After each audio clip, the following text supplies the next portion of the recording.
क्लेश कर्म विपाक आशय परावृत्त पुरुष विशेषा ईश्वरा. आता देवाला वय नसतं. आपण ज्ञानेश्वर माऊली 21व्या वर्षी संजीवन समाधीला गेले, पण आज 100 वर्षाचा माणूस सुद्धा त्यांच्यापाशी नतमस्तक आहे. अनेक गावामध्ये 100 वर्षाचे असे म्हातारे आहेत की लहान लहान पोरं त्यांची चेष्टा करतात. 100 वर्ष वय त्यांचं, पण चेष्टा लहान लहान पोरं करतात. वय माणसाला देवत्वाची प्रचिती देत नाही. मग या श्लोकाचा सरळ अर्थ काय? क्लेश आपल्या आयुष्यामध्ये आपलं जे जीवन चालू आहे, तुम्ही ऐकता, पाहता, बोलता, करता, समजता, समजून घेता, समजून सांगता, हे जे सगळं कर्म आहे ना आमच्या आयुष्यातलं, याला सगळ्यात मोठी बाधा आहे ती क्लेश तत्वाची. क्लेश बघा बरं का. आता हे क्लेश तत्व काय भानगड? क्लेश आपण फक्त हा शब्द कुठं ऐकला? एखादी वेदना, त्याला आपण काय म्हणतो? क्लेश आहे. वेदना, आपण वेदनेला काय समजतो? क्लेश समजतो. क्लेश हा शब्द शास्त्रामध्ये आला. किती प्रकारचे क्लेश असतात? तर माणसाला 5 प्रकारचे क्लेश असतात. बघा बरं का. आता हे कदाचित तुम्हाला आतापर्यंत कधी समजलं नसेल, कोणी सांगितलं नसेल, कारण धर्मशास्त्र कुणी समजून सांगितलेलं नाही. धर्मशास्त्र सर्वांना येतं असं समजून आपले अभ्यासक्रम तयार झाले. हरिपाठ सगळ्यांचा पाठ आहे म्हणून शाळेत हरिपाठ नाही. का बरं शाळेत हरिपाठ नाही? शाळेत हरिपाठ घातलं तर काय? लोक म्हणतील मग घरी जातो ना हरिपाठ, मग घरी करा ना अभ्यास त्याचा.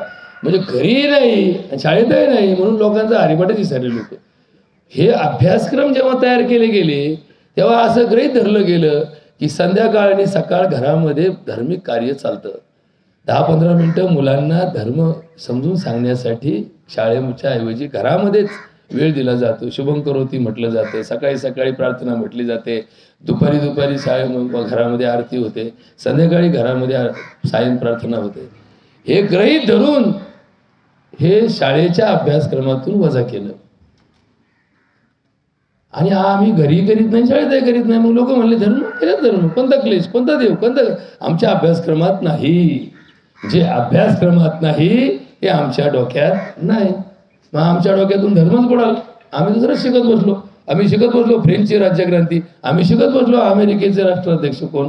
पण आमचा जो व्यवहार चालतो, ज्या धर्मात आम्ही आमचे दावे घालतो, ज्या धर्मात आम्ही आमचे लग्न करतो, ज्या धर्मात आम्ही आमचे बारसे करतो, ज्या धर्मात आम्ही आमचे वाढदिवस करतो, आम्हाला त्याचं काही ज्ञान नाही. आम्ही भलतं ज्ञान शिकत बसलो आणि जे पाहिजे ते आम्हाला कोणी शिकवलं नाही. मग आता हे पूर्वी काय व्हायचं? पूर्वी शिक्षण पद्धती आणि धर्म शिक्षण पद्धती एकच होती.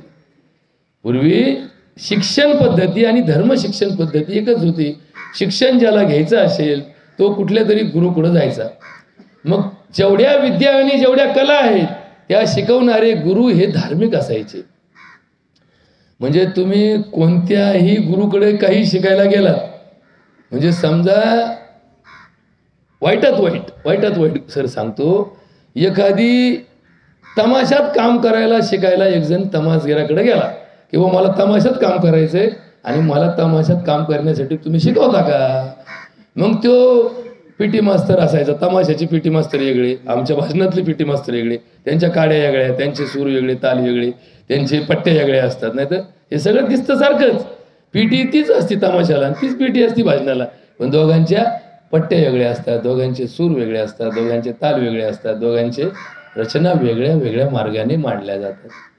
मग जेव्हा तो तमाशा शिकायला जायचा ना, त्याला गेल्यानंतर पहिल्यांदा दर्शन घ्यावं लागायचं. कोणाचं? गुरुचं. कोणत्या क्षेत्रात असं ना, गुरु आहे ना तो, त्याचं दर्शन घ्यावं लागायचं. म्हणजे दर्शनापासून सुरुवात होते बरं का, कुठल्याही क्षेत्रात.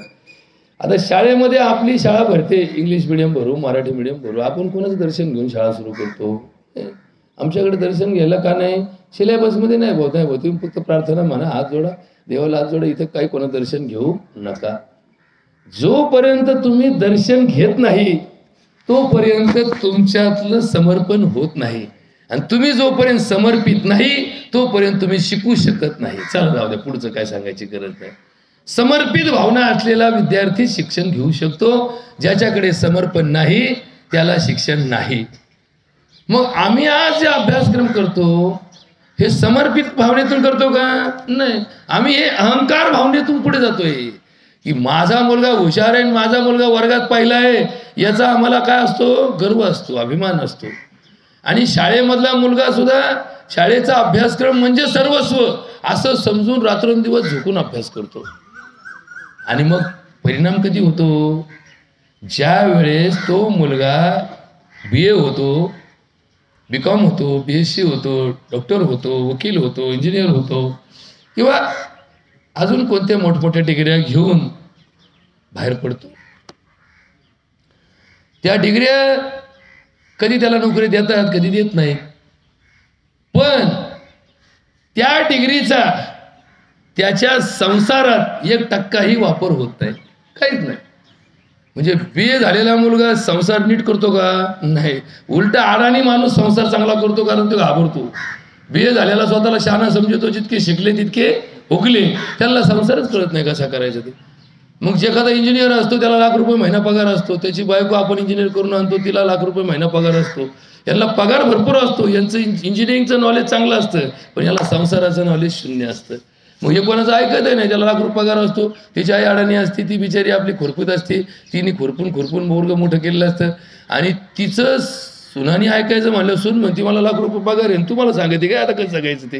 मग तिचं ती ऐकायला तयार होत नाही, तिलाही नॉलेज नसतं. आणि मग ही सगळी मनस्थिती अशी त्रेधा तिरपीट होते.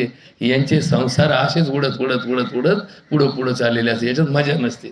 जसं एखादा नांगरटीचा जेव्हा आपण पूर्वी 8 बैलाचा 6 बैलाचा नांगर धरायचो, एखादा बैल काय करतो? काम कोचार असतो, तो काय करतो? शेवळा दाबीत चालवतो. आपण मग काय करतो? आसूड घेतो ना, आसूडचा ठोका टाकतो. आता आसूड न घेता जर कोणी नांगरट करीत असेल तर तो लय भाग्यवान असतो, कारण त्याच्या पहिलं ते कधीच असा उलटफाटा कार्यक्रम करीत नसते, ते तास धरून चालत असते आपले. पण ज्याच्याकडं आसूड असतो तो मारायची गरज असते असं नाही, ते उगारला तरी तो जागे होतो, कारण त्याला शेवटी त्याची प्रचिती आलेली असते की नाही गेल्या टायमाला फटका खाल्ला, आता मला नको. तसा हा माणूस या जीवनामध्ये हा याच पद्धतीने जसा नांगर वाढणारा बैल असतो ना, तसा संसार वाढणारे आम्ही कोण असतो? बैलच असतो. बघा बरं का, नीट ऐकून घ्या. आम्हाला सुद्धा धाकाची, आम्हाला सुद्धा आमच्यावरती शिस्तीची, आणि आम्हाला सुद्धा बंधनाची गरज आहे. आता बघा बरं, बैलाला शेतीच्या उद्योगाला झोपायचं असेल तर बैल मोठा झाल्यानंतर त्याच्यावर काहीच करता येत नाही. ते गोरं बारीक आहे तेव्हा त्याला यसनी घालून घ्यावं लागतात. आता ती यसन बारीक गोऱ्याला घालताना त्या बारीक गोऱ्याच्या काळात त्याचा काय फायदा आहे का? नाही. बारीक गोरं तर बिगर यसनीचं आकारता येतं ना.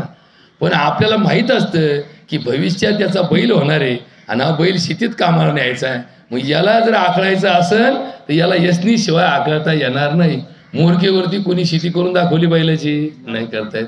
मग आमचा सुद्धा विषय, आम्ही सुद्धा एका जनावराच्याच पोटी जन्म घेतलेला आहे ना. आम्ही कोण आहोत? ते माणसं नंतर आहेत, पण आधी कोण आहे आपण? आधी जनावरच आहेत ना. मनुष्य पशुयोनीतून आला. बघा प्रमाण देतो तुम्हाला, कोणाचं?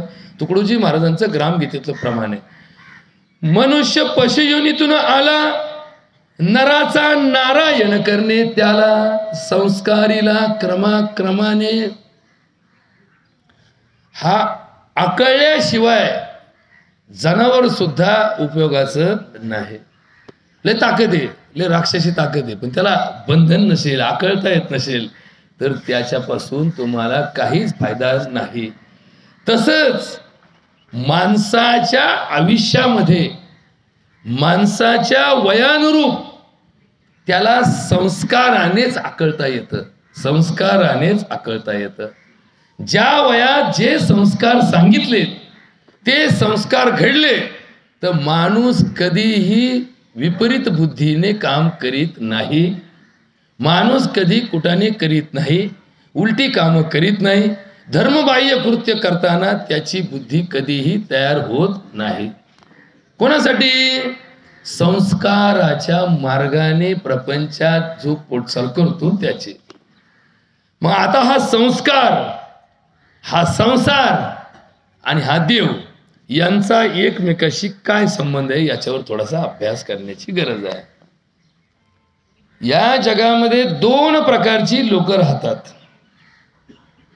कोणत्याही धर्मात राहू द्यात, कोणत्याही जातीत राहू द्यात, कोणत्याही देशात राहू द्यात, या जगात असणाऱ्या लोकांचं वर्गीकरण फक्त दोन गटात होतं. कोणत्या दोन गटात होतं? एक आहे ईश्वरनिष्ठ लोकांची संख्या, ईश्वरनिष्ठ माणसं, आणि दुसरी माणसं नश्वरनिष्ठ माणसं. आता बघा बरं का, हा अभ्यास बारीक करा, तुम्ही कुठेही काही करा, पण याची वर्गवारी जर तुम्हाला कळली नाही ना तर तुम्ही गोत्यात आल्याशिवाय राहणार नाही.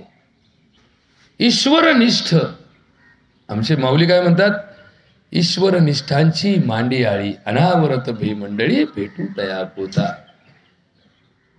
ईश्वरनिष्ठ म्हणजे काय? की ज्याचा विश्वास देवावर आहे, ईश्वरावर आहे. ईश्वराची व्याख्या काढली म्हणून ईश्वरनिष्ठाची संबंध आला बरं का. म्हणजे प्रवचन हे मुद्द्यावरती धरून चालण्याचा हा पहिला प्रसंग, की ईश्वरनिष्ठ माणसं म्हणजेच धार्मिक माणसं. नश्वरनिष्ठ माणसं म्हणजे धर्माला न मानणारी माणसं. ती भले तुमच्या यादीमध्ये खाणेसुमारीत हिंदू असतील, पण हिंदू तत्वाशी त्यांचा संबंध नाही. ते भले गळ्यात माळ घालून असतील, पण माळीचा धर्माचा त्यांचा संबंध नाही. ते भले टोपी घालून असतील, पण त्यांचा धर्माशी संबंध नाही. हे बहिरंगाचा विषय वेगळा, अंतरंगाचा विषय वेगळा. म्हणून तर काय म्हणतात, उस डोंगा पर रस नभे डोंगा ना. हे जाऊ दे, जास्त प्रमाणाचं माहिती करण्यापेक्षा मूळ मुद्द्यावर चला. ईश्वरनिष्ठ म्हणजे कोण? देह जाओ अथवा राहो, पांडुरंगी दृढ भाव.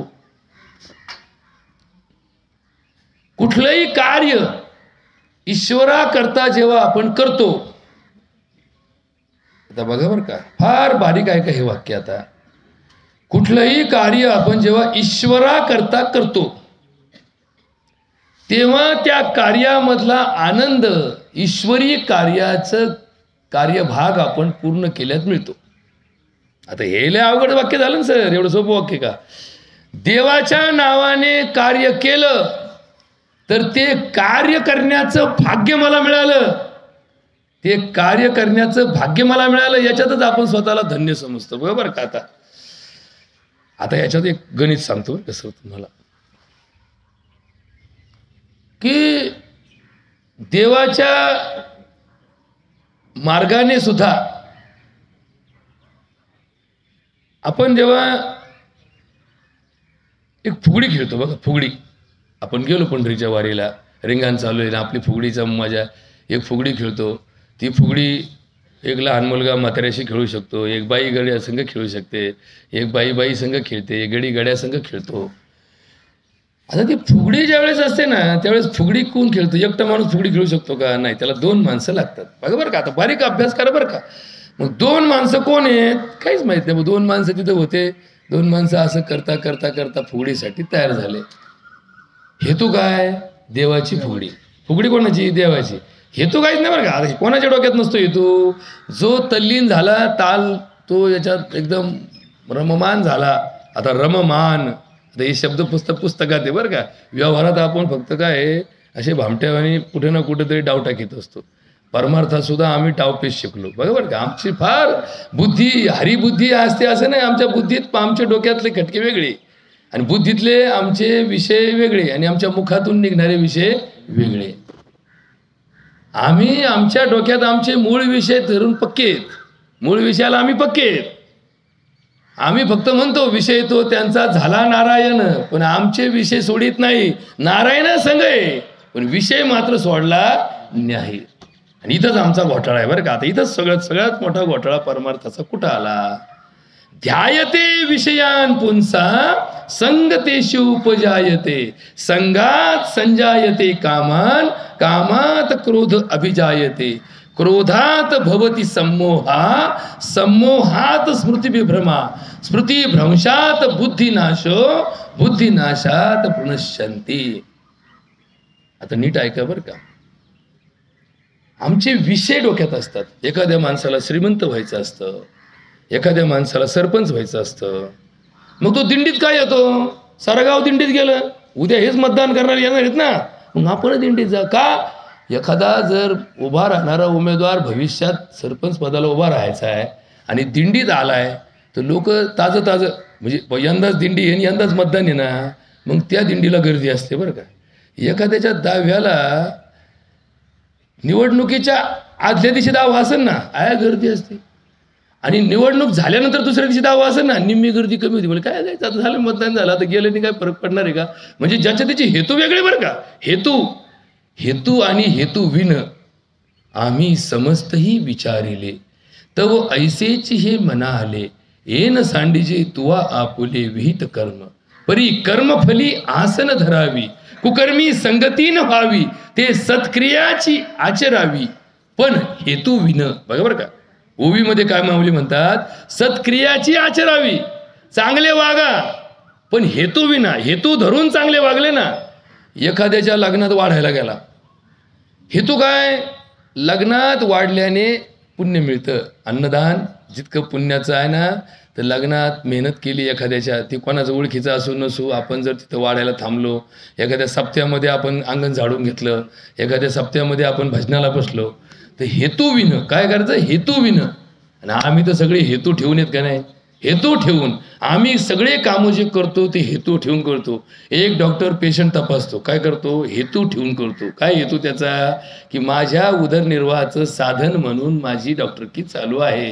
एक महाराज जेव्हा एक कीर्तन करतो तेव्हा तो काय करतो? हेतू ठेवून करतो. काय हेतू ठेवतो?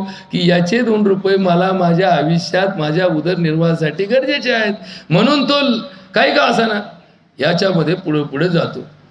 आता बघा, एक साधं उदाहरण देतो बरं का तुम्हाला, छोटंसं उदाहरण आहे पण फार मोठं आहे. एक मुलगा 4-5 दिवसापूर्वी मला भेटला. मुलगा असं 7वी-6वीला बरं का सर, आता नीट आहे का बरं का, 6वीला मुलगा. आणि ते म्हणला, डॉक्टर साहेब हे सप्ते आता चालू होते, म्हणला माझं कीर्तन ठेवता का सप्त्यात? अरे म्हणलं तू कितवीला आहे? ते म्हणला मी 6वीला आहे. म्हणलं मग 6वीच्या मुलाला कीर्तन कसं करता येईल? म्हणलं मग मी क्लास लावलाय कीर्तनाचा. काय लावलाय? क्लास लावला. क्लास कशाचे नाही लावणार कोणी? मला सगळं काही दिवसांनी देवदर्शनाचे क्लास नाही लावले म्हणजे बरं व्हायचं लोकांनी. क्लास लावला. म्हणलं बरं ठीक आहे लावलं म्हणलं क्लास, पण मग तुला जमतं का?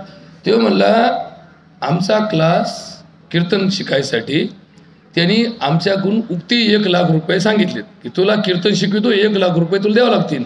50,000 रुपये आमच्या आईने त्याला भरले महाराजाला. तेव्हा महाराज आठवड्यातून एकदा आमचा क्लास घेतो. म्हणलं कशाचा क्लास घेतो? कीर्तनाचा. म्हणलं मग कीर्तनाचा कसा क्लास असतो? ते म्हणले गायचं कसं, नाचायचं कसं, बोलायचं कसं हे कीर्तन सेवेमध्ये आम्हाला शिकवलं. म्हणलं मग तुला प्रमाण काय पाठ आहे? तू सामाजिक अभ्यास किती केला? तुला समाजाचं ज्ञान किती आहे? तेव्हा म्हणलं त्याला काय लागतं? म्हणलं आमचे महाराज म्हणले त्याला काही लागत नाही, कीर्तनाला फक्त तुला ताल सूर कळाला, तुला गायन जमलं, प्रमाण जमलं, 10 मिनटं बोलता आलं, 15 मिनटं तुला ते उपदेश करता आला, पण त्याचा परिणाम काय? तो म्हणला अहो मग आता एवढे पैसे घातले. तो म्हणला 7वीत गेल्यावर तुला कीर्तन चालू करायला शिकवतो, 10वीपर्यंत तुझे लाख रुपये तुला वसूल करून देतो. म्हणलं कीर्तनाचा आणि वसुलीचा काय संबंध आहे बाबा? हे म्हणजे काय मार्चिंटची वसुली का आता ही? म्हणले नाही नाही. मी त्याला म्हणलं अरे बाबा मग ठीक आहे बाबा तुझं ठेवतो कीर्तन मी, पण मला एकदा पाहू दे तुला कीर्तन कसं जमतं. ते म्हणलं थांबा 1 महिन्यात मला सगळं जमणार आहे. आता म्हणजे इतका सोपा जर हा विषय असता, कीर्तन इतका सोपा विषय असता, तर मग लाख रुपयात जर कीर्तन शिकले असते लोक, तर या जगात कीर्तन करायची संख्या काय कमी असते का? मुळात कीर्तन म्हणजे काय? किर्र म्हणजे अंधार, तन म्हणजे अपवृत्ती. किर्र म्हणजे आपण म्हणतो ना अंधार कसा आहे? किर्र अंधार पडला. किर्र अंधार पडला म्हणजे इतका काळा अंधार पडला की काही दिसेना, काय समजानाच, कुठं काही चमकाना काय होईना. आणि तन म्हणजे ज्या वावरात तन असतं त्या वावरात पीक येत नाही. तसं आमच्या मनामध्ये अज्ञान रूपी अंधार आणि कामक्रोधादी तन हे जेव्हा वाढीला लागतं याचा नाश केला जातो. तो नाश ज्या कर्मातून केला जातो त्या कर्माला कीर्तन असं म्हणतात. कीर्तन असं म्हणतात. अंधकाराचा नाश, अज्ञानाचा नाश आणि वाईट प्रवृत्तीचा नाश ज्या सेवेतून केला जातो त्याला कीर्तन असं म्हणतात. मग ती कीर्तन सेवा त्या मार्गाने असते. असो, त्याच्यावर जास्त चिंतन नाही. मूळ मुद्दा आपला असा आहे की ईश्वरनिष्ठ म्हणजे काय, नश्वरनिष्ठ म्हणजे काय. आता नश्वर काय जगामध्ये, हे सगळं जग काय नश्वर आहे. समजा माणूस मरतो म्हणजे काय होतं, त्याचा आत्मा बाजूला जातो, तो ईश्वर रूपात जातो आणि त्याचं नश्वर असणारं शरीर खाली राहतं. आपण ते जाळून टाकतो, आपण त्याची राख करतो आणि आपण त्याचा अंत्यविधी करतो. त्याच्यानंतर परत त्याचा काही पुनर्विचार होत नाही. नश्वर शरीर आहे, नश्वर वस्तू आहेत. समजा तुमच्याकडे तलवार आहे आणि तलवारीचा धाक दाखवून तुम्ही जगामध्ये चाललात, पण ती तलवार बुद्धी आहे का? तलवारीला बुद्धी आहे का? उद्या त्या समोरच्या माणसाने तीच तलवार तुझ्याकडून हिसकून घेतली आणि तुझ्यावर चालवली, ती तलवार म्हणून का नाही बाबी याची मालकी, मी माझा मालक आहे आणि मी कसं काय चालणार? ती काय आहे? नश्वर आहे. नश्वर गोष्टींवर विश्वास ठेवून जगणाऱ्या माणसाला धोके भरपूर असतात. नश्वर आहे. आता नश्वर आणि ईश्वर या दोन तत्वातला भेद समजला तर तुम्हाला देव समजून सांगण्याची, परमार्थ करायला लावण्याची, देवाच्या पाया पडायची, देवाचं दर्शन घ्यायची, समजून सांगायची गरज राहणार नाही. शेतीधंदा आमचा पहिल्यापासून पिढ्यानपिढ्याचा आहे. आता आम्ही याच गावचे, त्याच्यामुळं आम्ही तुम्हाला एक गोष्ट समजून सांगताना काहीच प्रमाण सांगतो. शेतीधंदा हा कधी परवडणे आणि न परवडणे या दृष्टीने करायचा नसतो. शेतीधंद्यात कधीही परवडलं का नाही परवडलं सर, शेतीधंदा हा आनंदाने, प्रेमाने आणि देवाच्या आशीर्वादाने देवासाठी करायचा असतो. काळ्याची सेवा करताना देवाची जशी आपण मग त्याला तेल वाहतो, तूप वाहतो, त्याला उदबत्ती लावितो, मेणबत्ती लावितो आणि मग त्याचा नफा काय असतो? काय नफा असतो सांगा बरं. एक उदबत्ती लावली देवाला, तुम्ही 4 आण्याची उदबत्ती आणली, त्या 4 आण्यात तुम्हाला काय मिळालं? काहीच मिळालं नाही. फक्त काय मिळालं? देवाला उदबत्ती लावल्याचं समाधान मिळालं. तुम्ही एका देवाला गेलात, देवाला बारीला लागला, 4 घंटे थांबलात, 4 घंटे थांबल्यानंतर तुम्ही देवाच्या पायावर डोकं टेकवलं, देवाचं दर्शन घेतलं, तुम्हाला काय मिळालं? 4 घंटे गेले, तुमची जाण्यासाठी 4,000 रुपये गेले आणि तिथं जाऊन तुम्हाला काय मिळालं? काय नाही, समाधान मिळालं. बा देवाचं दर्शन झालं, बा देव झाला. बा मग जसं तिथं देवाच्या दर्शनात समाधान आहे ना, तसं शेतीधंद्यात, शेती उद्योगात समाधान आहे. आता बघा बरं का, शेती उद्योगात समाधान कसं. आता हे बारीक ऐका तर तुम्हाला आयुष्यात हे जग कशा जीवावर चाललं होतं आणि कशा जीवावर चाललंय ह्याच्यातला फरक कळेल.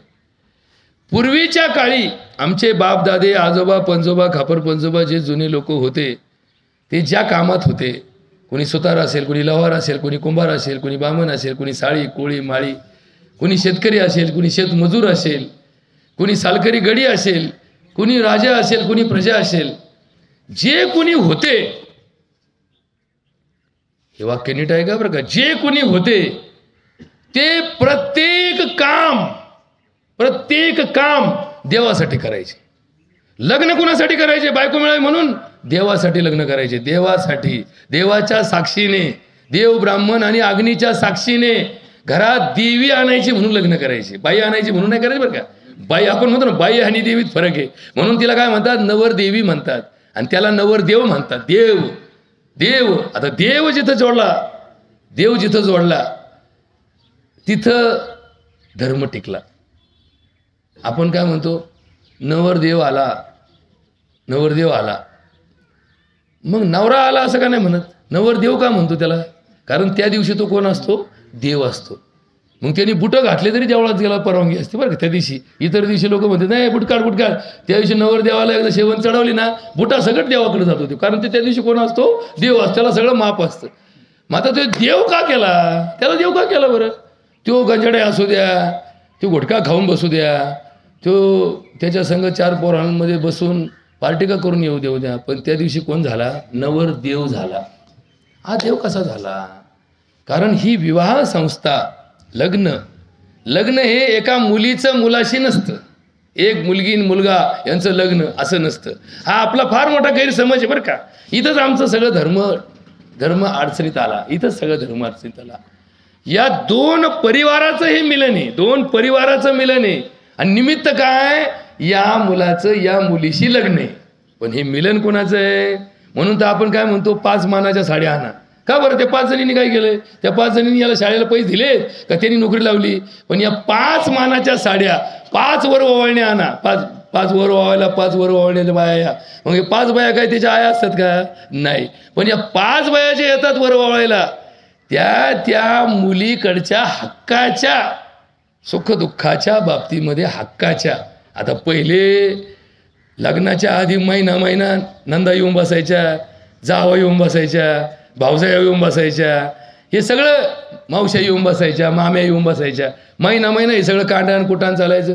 आता नवरीची मुलगीच लग्नाच्या टायमाला अशी हात बांधून बसते. नवरीची आई म्हणते का रे तुझ्या पुरीचं लग्न आहे, तुझं हात बांधून सगळं उगतं दिलं बाया, सगळं उगतं दिलं. काय नाही ठेवलं बा? गण लावायला माणूस उगता आणलाय, फार वर वावण्याला माणूस उगता आणला, सगळे उगता आणलं. बॅट उगता, जेवण उगतं. मी तर सकाळीच नाश्ता करून बसली. कोण? वरमाई ती म्हणल्या, मुलीची आई म्हणली मी सकाळीच नाश्ता, तुम्ही नाही केला का अजून? अहो मग तुम्ही आमच्या आधी खाल्लं काय? आणि मग तुम्हाला म्हणलं होतं ना आम्ही खाऊन घ्या, तुम्ही नाही खाल्लं, आम्ही काय करावं? पहिली वरमाई जेवत नव्हती, वरबाप तर जेवतच नव्हता, त्याचा विषयच नव्हता. शेवटच्या पंक्तीला नाही कशालाच नाही. ही नीची पंगत बसायची म्हणून येईन जेवायला बसायची बरं का, ही नीची पंगत बसायची म्हणून. आता तर काय घेणं नाही देणं नाही, खायचं तर खा. माईकवर जाहीर करून टाकलं जेवणाची पंगत बसलेली आहे, ज्याला जेवाय त्यांनी जेवावं. निम्मे अर्धे लोक बिगर जेवता निघून गेले. मी म्हणतो बरं झालं कुठं न वाचला. आणि तो आचार्य काय म्हणतो, मग 2000 माझं सांगितलं, तो करताना 1000चंच करतो बरं का. फार डोक्याने ऐका बरं का, माझं म्हणणं ऐका. तो 1000चंच करतो. त्याला माहीत असतं किती जरी फुगीर गप्पा आणल्या ना याच्या लग्नात 1000च्या वर माणूस जेवणार. म्हणतो 12 जेवतील. एक तर खाणारे राहिले नाही आता. खायला काय माणसाला खायला घासच जात नाही. माणसाच्या मागं एवढी वस. त्या वसवशीत कोणाला जेवण जातं का? नाही. तो 2000 माणसाचे पैसे घेतो आणि 1000 माणसाचं शिजितो. आणि त्या 1000 माणसात तो आपलं ताट मोजा. आता लहान शेंबडं पोरगं सेपरेट ताट घेऊन बसतं ना. शेंबडं पोरगं बसतं सेपरेट ताट घेऊन तो ताटं मोजीत बसतो. आता ताटं मोजून कोणाचं पोट भरत असतं का? दात करून कोणी पोटं भरलेत का? नाही. सांगायचं तात्पर्य काय की नवरदेव म्हणजे लग्न हे काय झालं? लग्न ही एक पर्वणी झाली. जसे आता कुंभमेळ्याला जाऊन आले ना, पर्वणी साधली. पर्वणी लग्न ही त्या गावासाठी, त्या परिवारांसाठी पर्वणी होती. पर्वणी. मग तंटामुक्तीचा सगळ्यात महत्वाचा दिवस कोणता? तर त्या घरात निघालेलं शुभ कार्य. म्हणजे 2 जावा एकमेकाशी बोलत नव्हत्या, पण जिच्या पुरीचं लग्न आहे त्या जावाला झक मारीत दुसऱ्या जावाकडे जाऊन पाया पडावं लागलं. चला वहिनी चला बरं लग्नाला. मग हिने काय लगेच पदर खोचून म्हणली नाही, हिला मानच पाहिजे होतं ना. ही म्हणजे आलीकडे ना घाशीत माझ्या दारात. मग बस त्यांचा तंटामुक्त झाला का नाही त्यांचा बॉन्ड. चॅप्टर केस भरली होती, फॉईल अँड बॉन्ड करून दिला का नाही? ती लगेच म्हणजे येते बरं का. म्हणजे तिथून पाठीमागचं काही परत काढायचं का? एकदा पाळी घातल्यावर त्याच्या खाली काय गेलं पाहायचं का? नाही. मग अशा लग्नात तंटामुक्ती या परिवाराची काय व्हायची? तंटामुक्ती व्हायची. मामाची पोरगी न केल्याचा राग मामाच्या डोक्यात होता. माझी पोरगी का नाही करीत माझा भाचा, का नाही करीत माझा भाचा. पण शेवटी हा राग कुठपर्यंत चालला? साखरपुड्याच्या दिवशी बहीण दारात आली आणि बहीण म्हणली, भाऊ माझी मच इच्छा होती तू ही लेक करायची, पण आता तुला तर याचा स्वभाव माहिती आहे आमच्या यांचा. ते म्हणले असं तसं जाऊ दे, योग नव्हता. पण भाऊ तुला यावं लागेल बरं का, माहीत बघ म्हणला. मग तुला यावं लागेल, बहिणी करता यावं लागेल. मग बहिणी करता म्हणलं याचा राग जायचा. जाऊ दे मेव नका सगळं असं, आमची बहीण तर चांगली आली का नाही दारात. मग मी लग्नाला आलो, कोणा करता आलो? बहिणी करता आलो. कोणाला बघितलं? मेवण्याला बघितलं. पण मेवण्या करता आलो का? नाही. म्हणजे कोणा करता का व्हायना चांगल्या रस्त्याने निघाला का नाही. मी तुमच्याकरता येणारच नव्हतो, मी यांच्याकरता आलो.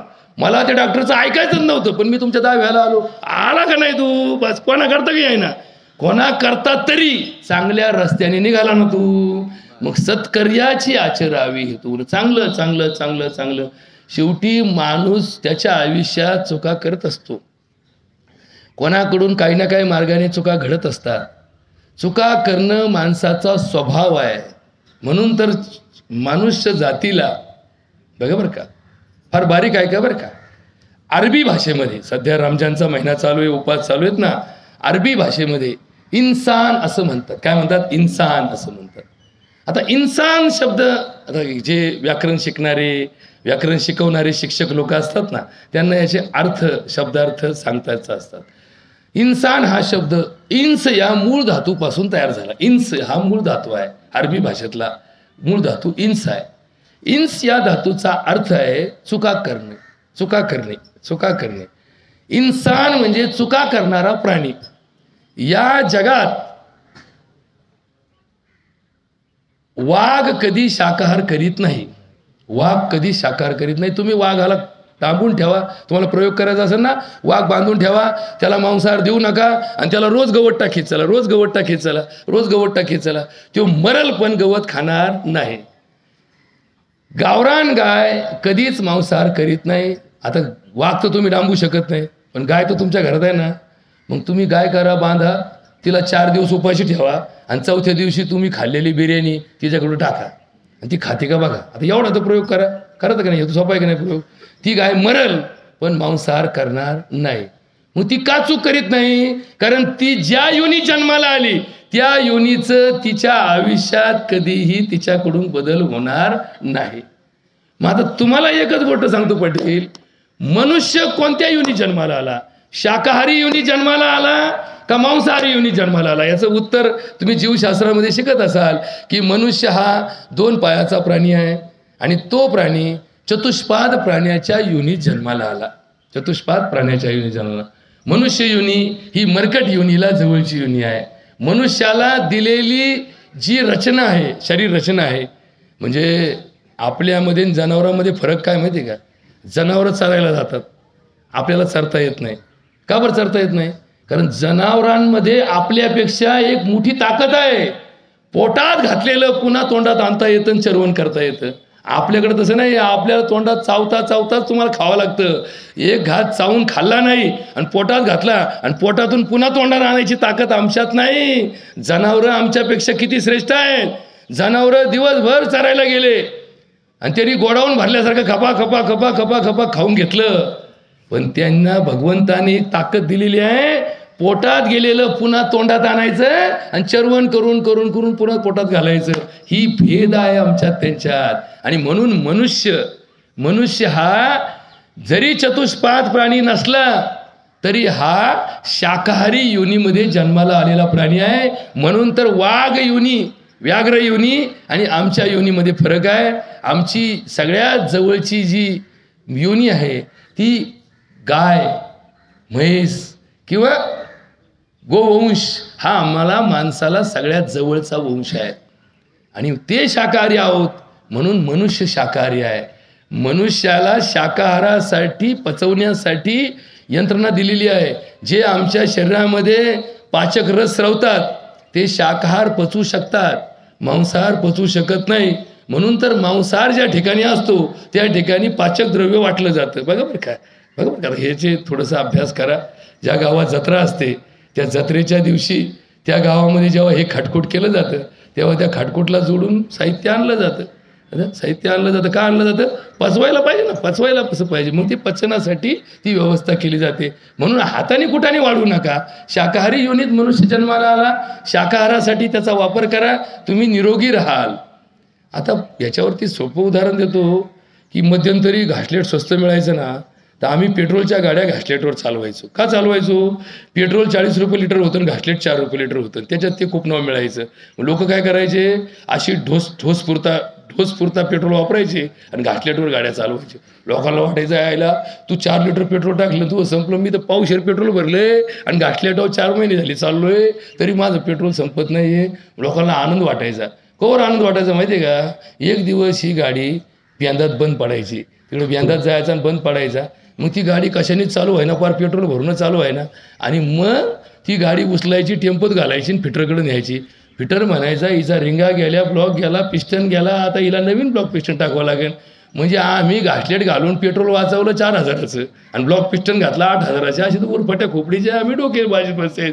सर्व सुखाची या आशा जन्म गेला, क्षणिक मुक्ती यत्न नाही केला, हिंडता दिशा शिन पावला, माया विष्टीला जीव माझा. कावळा शिवायची वेळ आली, हा माणूस तरुणपणात गेला. आमच्या निमशे परिवाराला दुःख झालं, पण तुम्हाला जो मूळ अभंग सांगितला आणि मूळ श्लोक सांगितला त्याचा अर्थ समजून सांगतो, थोडा समजून सांगतो. देव कुणाला म्हणायचं? क्लेश कर्म विपाक आशय परावृत्ता पुरुष विशेषा ईश्वरा. क्लेश पंचक्लेश. कोणते पंचक्लेश? अविद्या, अस्मिता, राग, तत्वाभिनिवेश. आता हे थोडंसं समजून घेण्याची गरज आहे. हे फार सोपं नसतं, पण नीट समजून सांगतो. देव त्याला म्हणायचं की ज्याच्या मनामध्ये आजे तुझे भाव नाहीये. बा हा माझा मुलगा आहे म्हणून याला 100ची नोट दिली आणि या ओळखीचा नाही आहे, या मुलाला 50 रुपये दिले का? माझा म्हणून याला जास्त दिले, तर माझा नाही म्हणून याला कमी दिले. असे आजे तुझे भाव ज्याच्या मनात असतो तो कधी देव नसतो. देव तो असतो की जो सकळांचे अंतःकरणामध्ये एक भाव ठेवतो. कावळा शिवायची वेळ झाली, काव शिवला. आता पुढची तत्वज्ञानाची भाषा सांगतो. कर्म. कर्म करण्याचे 2 प्रकार असतात. एक कर्म स्वार्थ कर्म, एक कर्म निस्वार्थ कर्म. म्हणजे स्वार्थ म्हणजे काय? मला काहीतरी मिळेल म्हणून मी करतोय. मला हे ठरलंय आमचं की हे झाल्यावर तुला इतके पैसे देतो, हे ठरलंय आमचं की हे झाल्यावर तुला हे करतो, हे ठरलंय आमचं की मी तुमचा प्रचार करीन पण नंतर असं करायचं, ठरलंय आमचं म्हणून मी करतो. का म्हणले पळवतो रे पाटला करता? पाटील मला म्हणले तू झालं का मी तुला असं करीन. मग मी कशासाठी पळलो? पाटलासाठी नाही, मला पुढे आशा आहे ना म्हणून मी पळवलो. बरोबर का? आशावाद माणसाला कधीच देव बनवू देत नाही. आशावादी माणूस कधी देव संज्ञेला जवळ जात नाही. निरपेक्ष माणूस काय असेल नसेल पहिल्यापासून आम्ही पाटला संगत, पाटील मला काही करा नाही तर करू नका, आम्ही तुमच्या संघाचे आहेत, याला म्हणायचं देव. देव कशाची वृत्ती म्हणायचे? मिळो अगर न मिळो, काही फायदा हो तोटा हो, फायदा तोटा न विचार करता पूर्णपणे समर्पित भावनेने एखाद्या बरोबर रासणं याला देव असं म्हणतात. ही देवाची व्याख्या आहे. जे का रंजिले गांजिले त्यासी म्हणे जो आपुले, तोची साधू ओळखावा देव तेथेची जाणावा. मृदू सबाह्य नवनीत तैसे सज्जनाचे चित्त, ज्यासी अपंगिता नाही त्यासी धरिजो हृदयी. जे करणे पुत्रासी तेची दासा आणि दासी, तुका म्हणे सांगू किती तोची भगवंताची मूर्ती. या श्लोकाचा अर्थ तुकाराम महाराजांनी असा सांगितला जो तुमच्यापाशी